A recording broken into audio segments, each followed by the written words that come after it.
Welcome to 24-Hour Sports. Don't forget to like, comment, and subscribe. And out of every video, out of every play, out of every team that I've watched up to this point, I think this is the most fun that I've had making a video, most fun that I've had watching a team. Today we got Danny Dimes and the New York Giants. We got Vanilla Vic. We got Isaiah Hodgins. We got Dexter Lawrence II. We got Kayvon Thibodeau. We gonna look at this team because I want to know the question that I beg to ask: how good are Daniel Jones and the New York Giants actually? But we're not going to do too much talking. You know how we do it by now on this channel.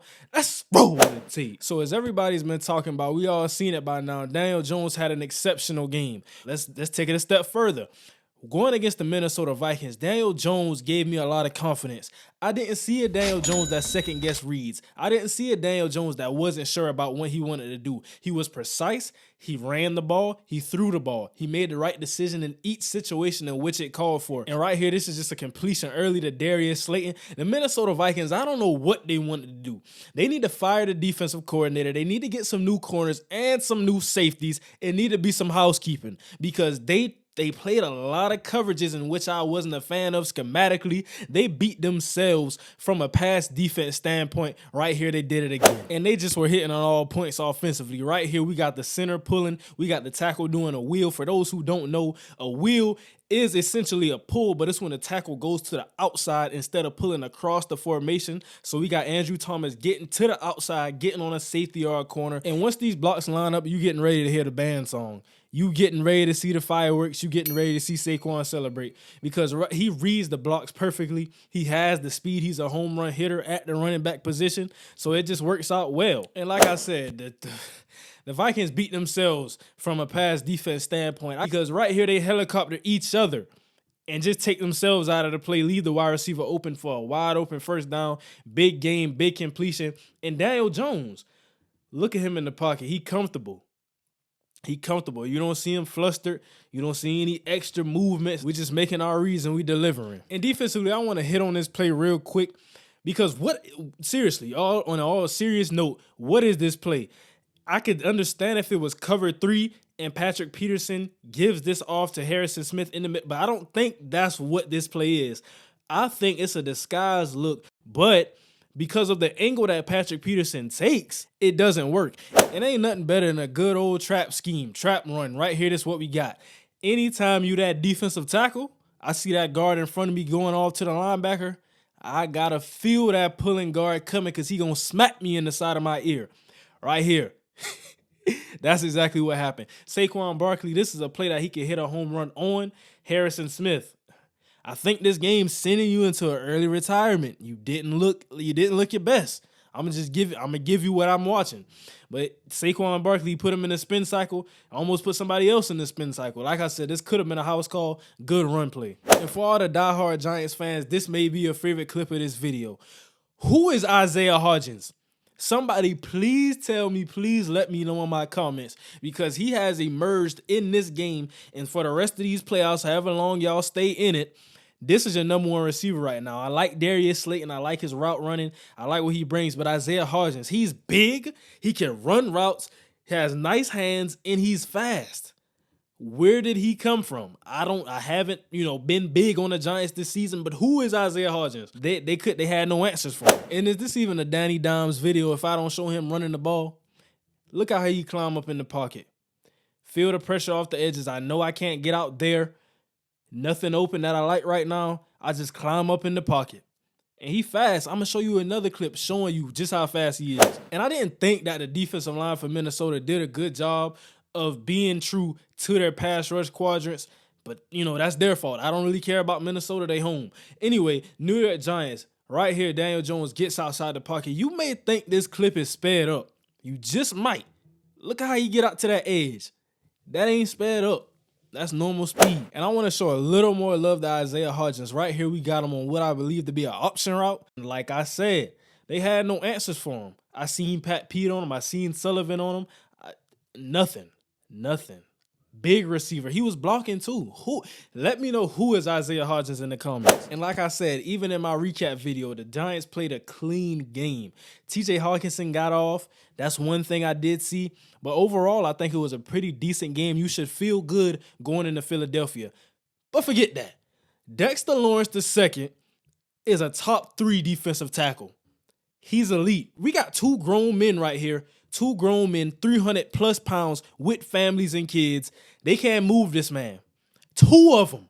Not 1, 2 of them. He don't move a lick. And not only did he get double teamed on this play, he still made the tackle. Coach, give us another guy. Let's get 3. And I don't think I've ever watched a team and I said, oh yeah, that's coaching. These are some good players they have on defense. Don't get me wrong. But some of these plays I watch and I watch how they play and I say, oh yeah, that's coaching. I can tell you, I can guarantee you I will put my money on it. Do you know how many times the Giants defense has went over a play like this? Simple tip drill. I can tell it's practice. That safety is not late to the ball. He's on that. He's paying attention. He's wary. He's trying to make a play even though, he's deep. That's coaching. That has been practiced many, many times. And then you got the people who say, oh, that's just a regular pick. That's a simple pick. He could have got it. It was right there.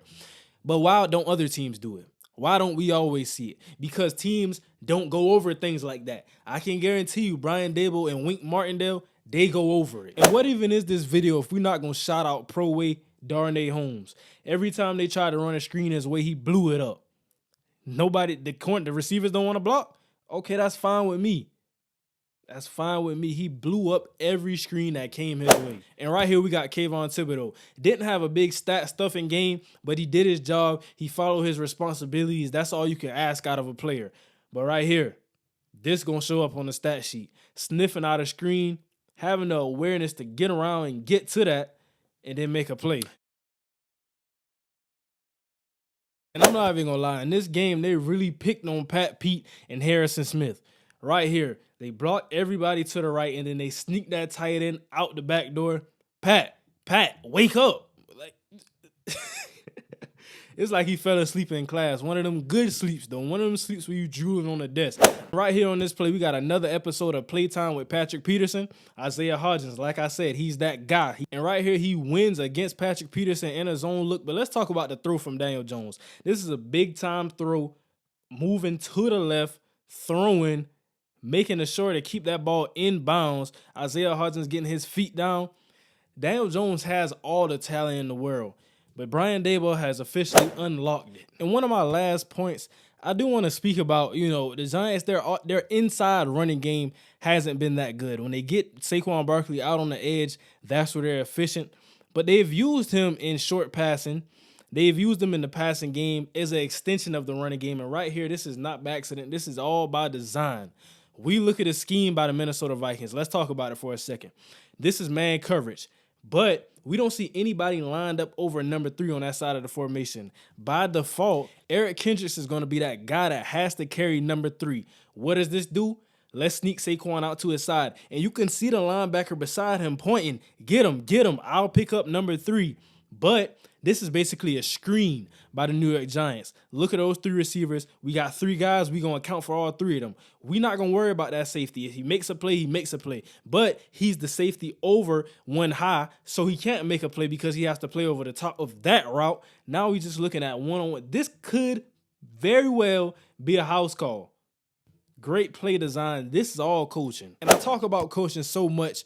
This is the last play I'm going to show, but talking about Daniel Jones and how the coaches have helped him into his progression. This is the same core that we all saw that was losing games and couldn't make the playoffs. The difference is Brian Daboll has changed something in Daniel Jones. Right here, let's just look at this play. Giants fans, I'm not even going to talk about this play. Look at it. Look at a potential pass that he could make. Now tell me. Last year, now mind you, this is 4th quarter. We up by 7 in the clutch. This was the play before Darius Slayton dropped that pass. So tell me right here, last year, Daniel Jones is throwing this ball and getting picked by that underneath safety. I can tell you that. But right here, he doesn't throw that ball. He sits there. He know he got to eat that sack. He know he got to take a big hit. He does it anyway. It's all for the team. It's because he's been coached to be a better player. These guys are dangerous.